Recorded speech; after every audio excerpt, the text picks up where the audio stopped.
Hello student, आज हम आपको संस्कृत थिएटर में चैप्टर 2 विलस्य वाणी ने कदापि में श्रोता पढ़ाएंगे। ये एक कहानी है। इसका अर्थ है कि मैंने कभी भी बिल की वाणी नहीं सुनी या मैंने कभी भी किसी गुफा को बोलते हुए नहीं सुना। ये जो कहानी है विष्णु शर्मा के द्वारा रचित पंचतंत्र नामक ग्रंथ से ली गई है, अर्थात इसके लेखक विष्णु शर्मा हैं और पंचतंत्र में 5 तंत्र है। तो उसमें से एक तंत्र है काकोलुकियम। इस तंत्र में से इस कहानी को लिया गया है। इसके मुख्य पात्र होते पशु और पक्षी। पहले मैं इस पाठ का आपको सार सुनाऊंगी, फिर हम इसके वर्ड मीनिंग पढ़ेंगे। इस कहानी बताया गया कि एक बार एक खर नकर नाम का एक शेर होता है। वह भूखा प्यासा होता है तो वह अपनी भूख मिटाने के लिए यहाँ वहाँ घूमता है, लेकिन उसे कुछ भी भोजन नहीं मिलता। जब उसे कोई भोजन नहीं मिलता तो वह घूमते घूमते गुफा में पहुंचता है। एक गुफा को देखकर वह सोचता है कि गुफा किसी न किसी जानवर की तो है, तो मैं यहीं पर छिप जाता हूँ, रात को यहीं पर छिप जाता हूँ और जब वो प्राणी अपनी गुफा में आएगा तब मैं उसे खा जाऊंगा। ये सोचकर उस गुफा में छिप जाता है। वो जो गुफा थी वो एक दधीपुछ नामक शियार की थी। शियार बहुत चतुर था। जब वह गुफा में आता है तो वो देखता है कि मेरी गुफा में किसी जानवर के पैरों के चिन्ह दिखाई दे रहे हैं, लेकिन वो जो पैरों के चिन्ह है ना, वो केवल अंदर जाने के दिखाई दे रहे, बाहर आने के नहीं। तो वो समझ जाता है इसके अंदर कोई ना कोई जानवर है, लेकिन कौन जानवर है? तो वो ऐसा जानने के लिए वो एक उपाय सोचता है। वो बिल के बाहर ही, अपनी गुफा के बाहर ही खड़ा हो जाता है और जोर जोर से चिल्लाता है, हे बिल, तुमने तो मेरे साथ एक शर्त रखी थी कि जब भी मैं बाहर से आऊंगा ना तो तुम मुझे पुकारोगी, तुम मुझे बुलाओगी। जब तक तुम मुझे अपने अंदर नहीं बुलाओगे तब तक मैं अपनी गुफा में नहीं जाऊंगा, लेकिन आज तुमने मुझे बुलाया ही नहीं। तो जब ये बातें शेर सुनता है तो सोचता है कि ये गुफा तो हमेशा अपने स्वामी को बुलाती है, लेकिन आज मेरे डर से चुप बैठी है। मैं हूं ना इसके अंदर, इसलिए मेरे डर से चुप बैठी है। यह सोचकर वह एक श्लोक बोलता है कि डर के मारे लोगों के हाथों पैर काम नहीं करते और वाणी भी कांपने लगती है। फिर वह सोचता है क्यों ना मैं इसको बुलाता हूं।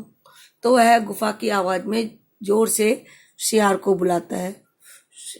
शेर की तेज आवाज को सुनकर जो आसपास के पशु पक्षी होते हैं वो भी वहां से भाग जाते हैं, डर के मारे वहां से भाग जाते हैं और शियार भी डरता हुआ वहां से दूर भाग जाता है।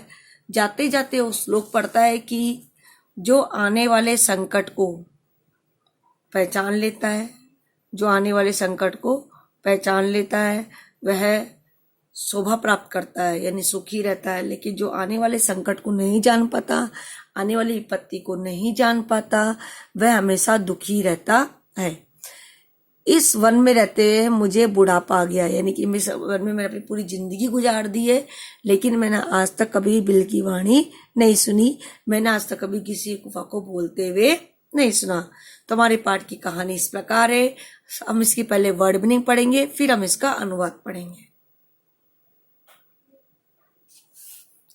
हाँ, वर्ड मीनिंग देखिए।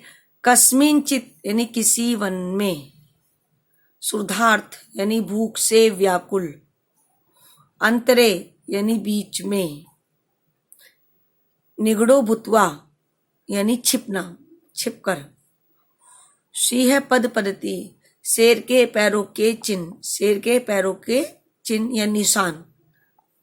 रव, रव का अर्थ था आवाज करना या शब्द करना। यावत तावत जब तक तब तक, यावत तावत जब तक तब तक। समय यानी शर्त, समय यानी शर्त। बाह्यत यानी बाहर से, बाह्यत यानी बाहर से। यदि और तरही यानी अगर और तो, यदि और तरही का अगर तो।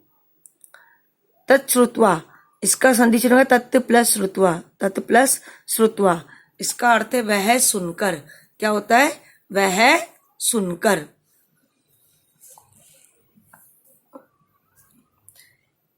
भय शस्त्र मनसाम यानी डरे हुए मन वालों के, जो भयभीत होते हैं उन मन वालों के, डरे हुए मन वालों के। हस्तपादादिका यानी हाथ और पैर, हाथ पैर आदि से संबंधित यानी हाथ और पैर। वेपथु यानी कंपन यानी कांपना, वेपथु मतलब कंपन मतलब कांपना। भोज्य मतलब भोजन योग्य, भोज्य मतलब भोजन योग्य। सहसा यानी एकाएक, अचानक बोल सकते हो आप इसको।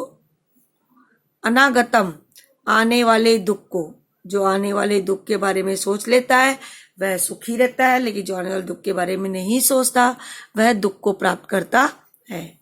संस्तस्य यानी कि रहते हुए, यानी इस वन में रहते हुए मुझे बुढ़ापा गया है, तरह वर्ड संस्तस्य नहीं रहते हुए। जरा यानी बुढ़ापा, जरा का मतलब क्या होता है बुढ़ापा। कुरुते यानी निराकरण करता है, कुरुते निराकरण या फिर करता है। बिलस्य यानी बिलका, बिलस्य करता है बिलका यहाँ पर गुफा का, यानी गुफा को मैंने कहीं बोलते हुए नहीं सुना। तो हमारे आज के लिए इतना ही काफी है। कल हम चैप्टर की हिंदी पढ़ेंगे, आप लोग इसके वर्ड मीनिंग याद कर लेना और इस पार्ट को कहानी के रूप में लर्न करना।